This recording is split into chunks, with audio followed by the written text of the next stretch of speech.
चलिए स्टार्ट करते हैं आज की क्लास। आज की क्लास का टॉपिक देखिए, इंडियन पॉलिटी में हमने जो है सुप्रीम कोर्ट हमारा चल रहा है, सुप्रीम कोर्ट के नाम से एक टॉपिक चल रहा है। तो हमने स्टार्टिंग में बताए थे आपको पहली क्लास में लेवल ऑफ द जुडिशरी, यानी कि जुडिशरी के कितने स्तर है। मैंने उसमें आपको सुप्रीम कोर्ट बताया, हाई कोर्ट बताया और फिर जो सबॉर्डिनेट कोर्ट्स थे उसके बारे में बताया। पहला वीडियो आप देख लीजिए, चैनल पर पड़ा हुआ है वो। उसके बाद मैंने आपको बताया था कि भाई सुप्रीम कोर्ट हम पढ़ेंगे, तो सुप्रीम कोर्ट में जब हमने पहली क्लास ली तो सुप्रीम कोर्ट में हमने उसके स्ट्रक्चर वगैरह के बारे में बताया, वो वीडियो भी हमारी पड़ी हुई है चैनल पर। उसके बाद हमने पढ़ा था कि भाई सुप्रीम कोर्ट के जजों को हटाए जाने की प्रक्रिया क्या है। इससे पहला वीडियो हमारा वही है, बहुत इंपॉर्टेंट है, आप उसको देखिए। आज जो है ये सुप्रीम कोर्ट की लास्ट क्लास है, यानी कि जो सबसे इम्पोर्टेंट पार्ट है इसका वो देखेंगे आज हम। इसका नाम है यानी कि सुप्रीम कोर्ट की जो पावर्स हैं, सुप्रीम कोर्ट को यानी कि भारत के सुप्रीम कोर्ट को क्या क्या शक्तियां हैं, कितनी इसकी शक्तियां हैं, बहुत ही इंपॉर्टेंट है ये। और कितनी इसकी जुरिडिक्शंस यानी कि इसका अधिकार क्षेत्र क्या है, वो चीज़ आप देखेंगे। तो देखो जरा, मैं टॉपिक का नाम लिख दूँ पहले। तो टॉपिक के नाम में क्या है कि मैं पावर्स लिख दूँ, ये पावर्स एंड जुरिडिक्शंस लिख दो आप, पावर्स एंड जुरिडिक्शन। देखिए जुरिडिक्शंस का मतलब जो है ना ऑफ द सुप्रीम कोर्ट, आप इसको हिंदी में लिखिए या अंग्रेजी में लिखिए, कोई दिक्कत नहीं है। देखिए ये है टॉपिक का नाम। इसका सीधा सा मतलब है कि power and jurisdictions of the supreme court. देखिए पावर का मतलब शक्ति है, जुरिडिक्शन का मतलब है अधिकार क्षेत्र या फिर उसकी अधिकारिता। चलो सबसे पहले मैं इसमें ही आपको एक अंतर बता देता हूँ कि भाई ये क्या है। इसको हम शक्तियाँ बोलते हैं, ये शक्तियाँ होगी हमारी, और इसको बोलते हैं हम अधिकारिता। अधिकारिता या अधिकार क्षेत्र बोलिए आप। तो ये हमारे दो शब्द हो गए। देखिए हम आज इन्हीं चीज़ों को समझेंगे कि अभी सुप्रीम कोर्ट के हमारे यहाँ क्या क्या पावर है, क्या क्या अधिकार क्षेत्र है। बेसिकली एक ही जगह हम इनका कॉम्बिनेशन बनाएंगे और तब समझेंगे। देखिए सुप्रीम कोर्ट बहुत ही महत्वपूर्ण टॉपिक है। सबसे पहले मैं बताता हूँ कि शक्ति और अधिकारिता में क्या डिफरेंस है। मान लीजिए, अच्छा शक्ति क्या है और अधिकार क्षेत्र क्या है। हम एग्जाम्पल लेते हैं, मान लीजिए कोई जिला है, और मान लीजिए एक जिला है, एक ए जिला है और एक जो है बी जिला है। ये इस तरह से मान लीजिए आप, ये ए हो गया और ये हो गया बी। ये दो डिस्ट्रिक्ट हैं और इसका अपना जिलाधिकारी है जिसे डीएम बोलते हैं। हम वैसे रैंडमली कोई उदाहरण ले रहे हैं, ये मेरे माइंड में अभी आ गया। आप भी चाहे तो कोई भी उदाहरण सोच सकते हैं, मैं एक ऐसी रैंडमली आपको समझा रहा हूँ। देखिए अगर डिस्ट्रिक्ट है, मतलब ये डिस्ट्रिक्ट मजिस्ट्रेट है यानी कि जिलाधिकारी है, कोई डीएम है किसी जिले का, मान लीजिए ए जिले का डीएम है ये, तो इसका जो अधिकार क्षेत्र है वो सारा जिला है यहाँ तक, ये वाला सारा जिला, ये बाउंड्री। वो ये वाला जो जिला है वो इसका अधिकार क्षेत्र नहीं है, ध्यान रखना। तो अधिकार क्षेत्र का मतलब है कि एक ऐसा एरिया जिसमें आप जो है निर्णय ले सकते हैं। और मान लीजिए इस डीएम को धारा 144 लगानी हो, तो 144 जो लगाएगा यानी कि धारा 144 लगाएगा तो वो इसी क्षेत्र में लगाएगा, ना कि इसमें। इससे इसका कोई मतलब नहीं है। इसका मतलब है कि डिस्ट्रिक्ट मजिस्ट्रेट का इस बाउंड्री के अंदर जो है धारा 144 लगाने का अधिकार है। तो धारा 144 क्या है, शक्ति, और ये जो एरिया है ये इसका अधिकार क्षेत्र है यानी कि अधिकारिता है। तो आप अधिकारिता इसमें मतलब समझ गए होंगे कि भी एक विशेष क्षेत्र जिसमें वो निर्णय ले सकता है उसको हम अधिकारिता बोलते हैं।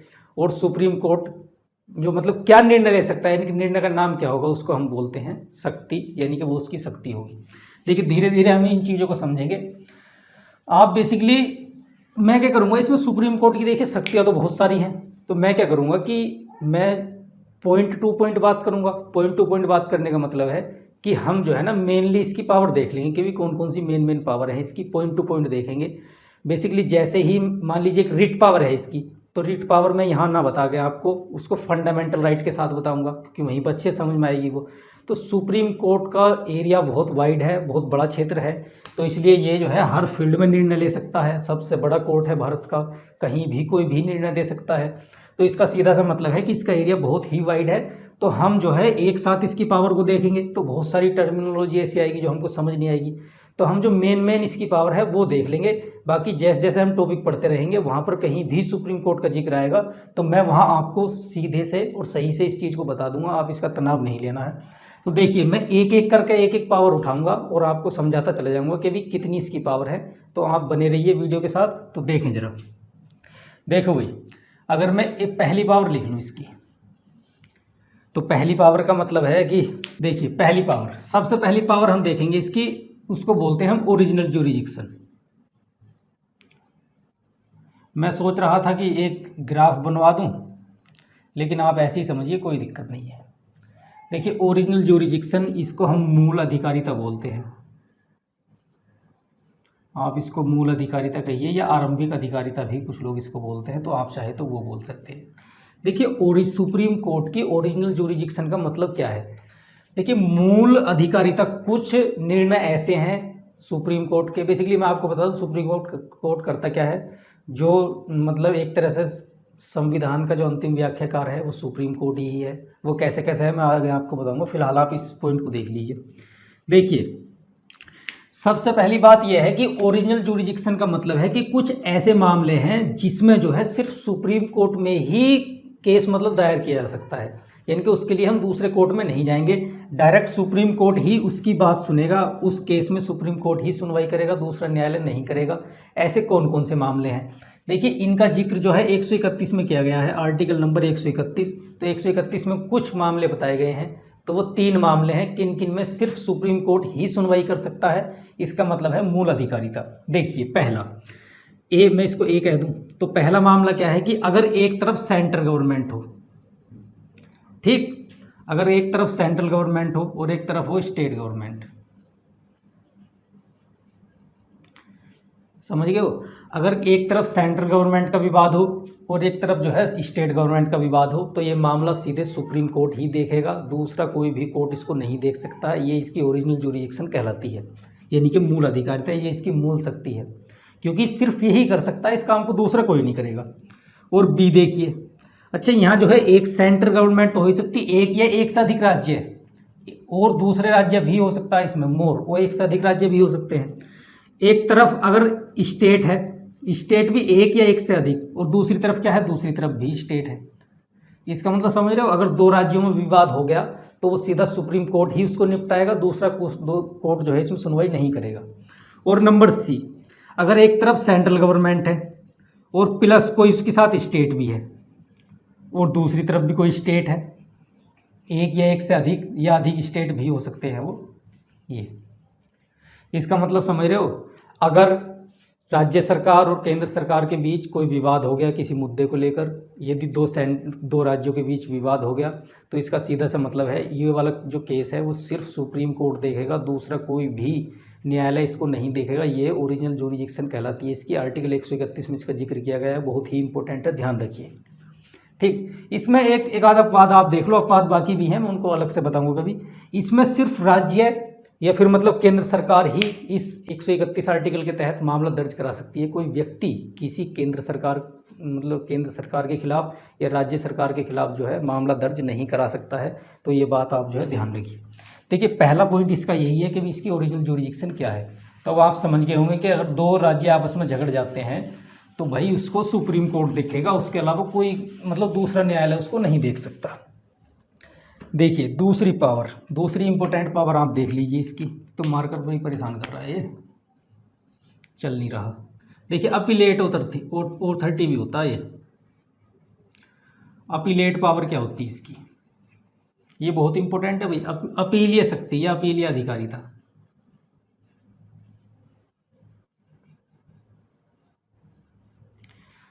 देखिए, अपीलीय शक्तियाँ या अपीलीय पावर आप इस तरह से कह सकते हैं, इसको एस को आप मिटा दीजिए यहाँ से अगर ये बहुवचन बन रहा है तो।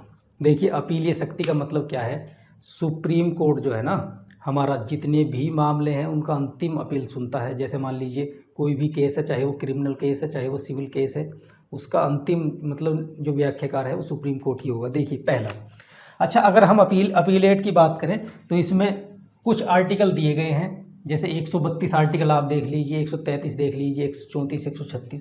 तो अगर इसमें आर्टिकल की बात आए तो आप 132 देख सकते हैं, इसमें 133 आप देख लीजिए, 134 देख लीजिए, 136 देख लीजिए। तो अगर आपको सुप्रीम कोर्ट की अपील वाली शक्ति देखनी हो तो आप जो है इन आर्टिकल को फॉलो कर सकते हैं। देखिए, अगर कोई प्रश्न संविधान की व्याख्या से जुड़ा है, देखिए कोई संवैधानिक प्रश्न जो है, संवैधानिक लिख लीजिए आपको या संविधान लिख लीजिए। देखिए, अगर कोई प्रश्न जो है ना संवैधानिक पक्ष से जुड़ा हुआ है तो उसकी अंतिम अपील भी जो है ना वो सुप्रीम कोर्ट में ही की जा सकती है। वो कैसे, आप इसको समझिए। मान लीजिए हाई कोर्ट हैं बहुत सारे हमारे देश में, तो हाई कोर्ट में जो है एक, मान लीजिए कोई भी मुद्दा है, सपोज दैट कोई मतलब जीवन के अधिकार से संबंधित मुद्दा है, तो किसी हाई कोर्ट ने कोई कुछ व्याख्या कर दी और दूसरे हाई कोर्ट ने कुछ व्याख्या कर दी, यानी कि एक ही केस को लेकर मान लीजिए कोई केस कहाँ चला गया, हरियाणा, किसी मतलब हरियाणा राज्य के हाई कोर्ट में चला गया, और वही केस जो है तमिलनाडु हाई कोर्ट में चला गया, और दोनों राज्यों के हाई कोर्ट ने जो है अलग अलग व्याख्या कर दी उसकी, एक ही केस की। तो उसमें तो जो मतलब इंटीग्रेशन नहीं रह पाएगा भाई, कौन से जो हाई कोर्ट के यानी केरल वाले को या हरियाणा वाले हाई कोर्ट को हम माने, कौन सा हाई कोर्ट को हम माने कि किसका निर्णय सही है। तो अगर इस तरह का कोई प्रश्न पैदा हो जाता है कि भी दो हाई कोर्ट, अगर दो या अधिक या एक या एक से अधिक अगर हाई कोर्ट हैं और उनके फैसले अलग अलग हैं, तो उस फैसले पर जो है ना सुप्रीम कोर्ट जो निर्णय देगा वो अंतिम निर्णय होगा। इसका मतलब समझ रहे हो, इसको हम बोलते हैं कि अगर ऐसा प्रश्न कहीं आ जाए कि भी दो या दो से अधिक जो हाई कोर्ट है उन्होंने अलग फैसले दिए हैं, तो इसको हम बोलते हैं विधि का सारवान प्रश्न, यानी कि देखिए इसको हम सब्सटेंशियल क्वेश्चन ऑफ लॉ बोलते हैं, यानी कि विधि का जो है ना सारवान प्रश्न। इसका मतलब क्या है, इसका मतलब आप समझिए। देखिए अगर दो हाई कोर्ट ने अलग अलग निर्णय दे दिए, या तीन ने, चार ने, एक से अधिक ने अलग अलग निर्णय दे दिए, तो इसको हम विधि का सारवान प्रश्न बोलेंगे। इसकी अंतिम व्याख्या सुप्रीम कोर्ट करेगा, और जो सुप्रीम कोर्ट व्याख्या करेगा तो वही जो है अंतिम निर्णय माना जाएगा। तो एक अपील जो है ना इनके, इसके जो संवैधानिक पक्ष की अपील, यानी कि संविधान की व्याख्या कैसे हो उसकी जो अपील की जाएगी वो सुप्रीम कोर्ट में ही की जाएगी, और सुप्रीम कोर्ट जो भी निर्णय दे देगा वही अंतिम माना जाएगा, ये ध्यान रखिए। तो एक तो ये होगी कि भी जो है सब्सटेंशियल क्वेश्चन लॉ जो है क्या है।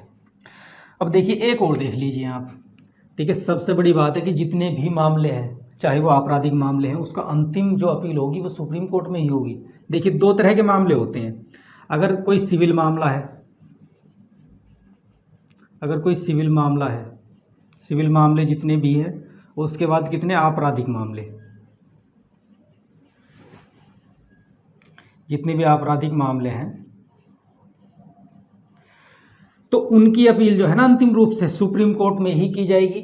सुप्रीम कोर्ट एक अंतिम न्यायालय है अपील का, ये ध्यान रखिए। इसका मतलब क्या है, मान लीजिए, अच्छा सबसे पहले आपराधिक मामले क्या है और मतलब सिविल मामले क्या है वही समझ लेते हैं। देखिए आपराधिक मामले कुछ नहीं होते, हमारे पास आईपीसी है, इंडियन पिनल कोड है, भारतीय दंड संहिता है। तो भारतीय दंड संहिता के तहत जितने भी मामले आएंगे, या फिर दोषी कोई व्यक्ति पाया गया है भारतीय दंड संहिता के तहत, उसको दंड दिया गया है, तो वो मामले मतलब आपराधिक मामले कहलाएंगे। जैसे हत्या का मामला 302 सेक्शन 302 के तहत हत्या का मामला आता है, तो वो आईपीसी के तहत आता है, तो आईपीसी में वो मामला जो है आपराधिक मामले में जाएगा। कोई ज़मीन के विवाद संबंधी मामले हैं तो वो जो है किस में जाएगा, इसमें जो सिविल मामले हैं हमारे।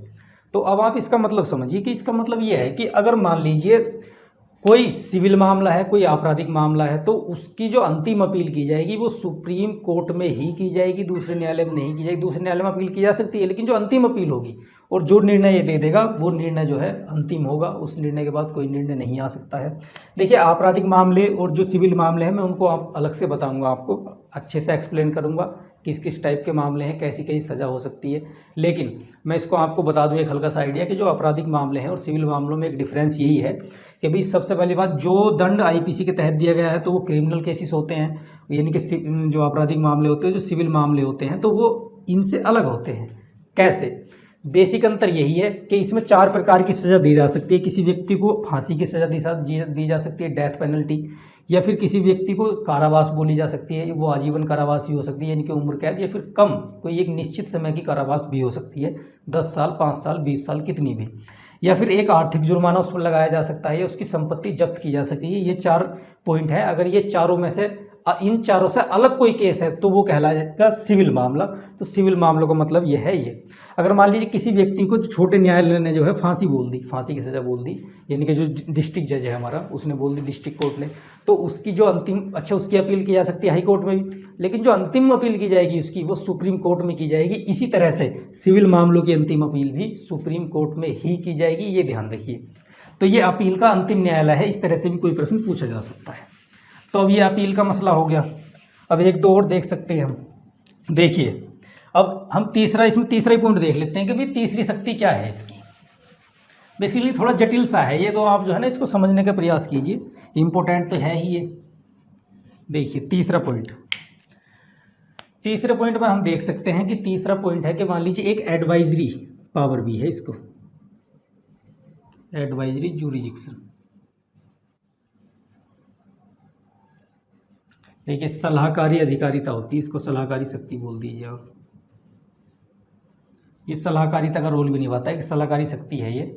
देखिए सलाहकारिता का मतलब क्या है, एक हमारे पास आर्टिकल 143 है।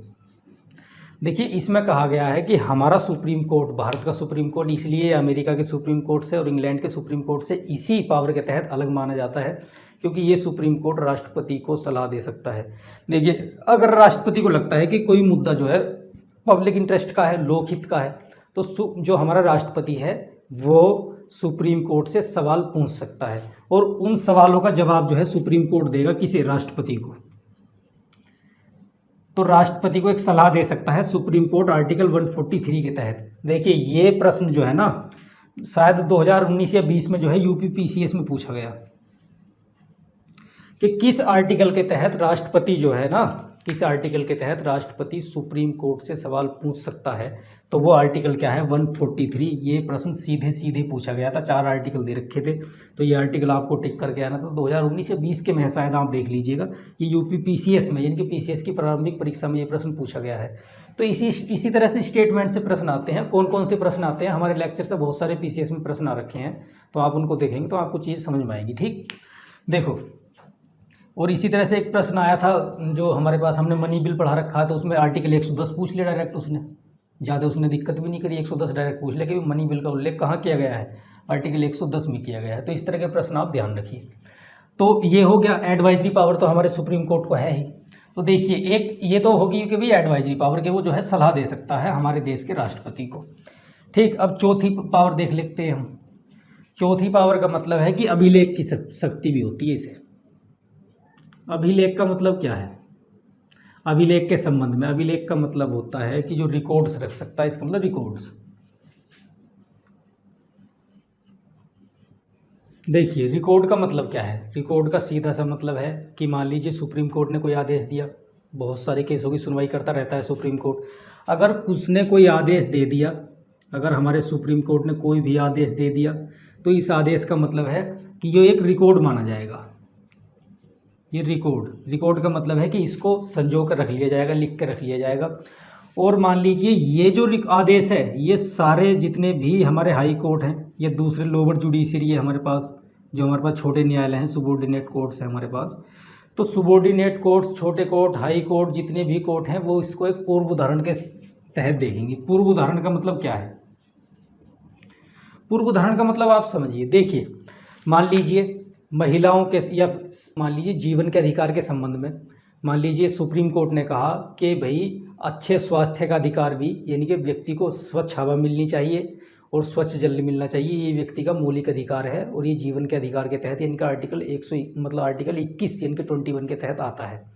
तो अब सुप्रीम कोर्ट ने कह दिया कि भी स्वच्छ मतलब सांस लेने का अधिकार भी, स्वच्छ वायु लेने का अधिकार, स्वच्छ सांस लेने का अधिकार भी व्यक्ति का मौलिक अधिकार है, यानी कि जीवन का अधिकार है। अब यही मुद्दा अगर किसी हाई कोर्ट में उठेगा, फिर मान लीजिए सुप्रीम कोर्ट ने 1990 में ये निर्णय दिया, मैं वैसे उदाहरण के तहत आपको समझाना चाह रहा हूँ। अब मान लीजिए 2001 में ये फिर आया मुद्दा कि भी स्वच्छ वायु यानी कि स्वच्छ सांस लेना व्यक्ति का मौलिक अधिकार है या नहीं। तो अब हाई कोर्ट क्या निर्णय दे, तो हाई कोर्ट क्या कहेगा कि 1990 में जो मतलब हमारे सुप्रीम कोर्ट ने कोई फैसला दिया था, तो इसको एक उदाहरण के रूप में मतलब इस्तेमाल करेगा। तो अब हाई कोर्ट कह देगा कि भी हमारे सुप्रीम कोर्ट महोदय ने कहा था कि भी स्वच्छ वायु का अधिकार जो है मौलिक अधिकार है, तो हम उसको मानेंगे। तो आदेश के रिकॉर्ड्स का मतलब है ये, यानी कि सुप्रीम कोर्ट ने अगर कोई भी आदेश दे दिया तो एक लॉ की तरह काम करेगा, एक मतलब कानून की तरह काम करेगा, और वो सारे जितने भी कोर्ट हैं वो सारे कोर्ट उसका पालन करेंगे और उसको एक पूर्व उदाहरण के रूप में जो है मानेंगे। देखिए एक शक्ति और है हमारे यहाँ, एक कंटेम्प्ट ऑफ कोर्ट लगाने का अधिकारी भी है, कंटेम्प्ट ऑफ कोर्ट। देखिए कंटेम्प्ट ऑफ कोर्ट तो अभी लगाया गया, तो प्रशांत भूषण नाम के एक वकील थे, उनको जुर्माना देना पड़ा था। कंटेम्प्ट ऑफ कोर्ट का मतलब है कि सुप्रीम कोर्ट को ये शक्ति भी है, अगर सुप्रीम कोर्ट की कोई बात नहीं मानेगा तो भाई कंटेम्प्ट ऑफ कोर्ट लगा देगा, इनके अवमानना का चार्ज। इसके लिए एक एक्ट भी बनाया गया है 1971, यानी कि जो कंटेम्प्ट ऑफ कोर्ट एक्ट 1971, इनके 1971 में एक एक्ट भी बनाया गया है, उसके तहत व्याख्या की गई है वैसे तो, लेकिन आर्टिकल में भी है। तो देखो, अगर कोई व्यक्ति सुप्रीम कोर्ट की बात नहीं मानेगा तो उस पर अवमानना का चार्ज लगाएगा। अच्छा, हमारी बात नहीं मान रहे हो तो या तो जुर्माना देना पड़ेगा, या उसके तहत सजा का भी प्रावधान है। प्रशांत भूषण को 1 रुपये का आर्थिक जुर्माना लगाया गया। देखिए, जुर्माना तो जुर्माना ही होता है, कितने रुपए का भी हो। ठीक है, तो ये शक्ति भी सुप्रीम कोर्ट को है। अब देखिए, 1-2 शक्ति और इसकी देख लेते हैं।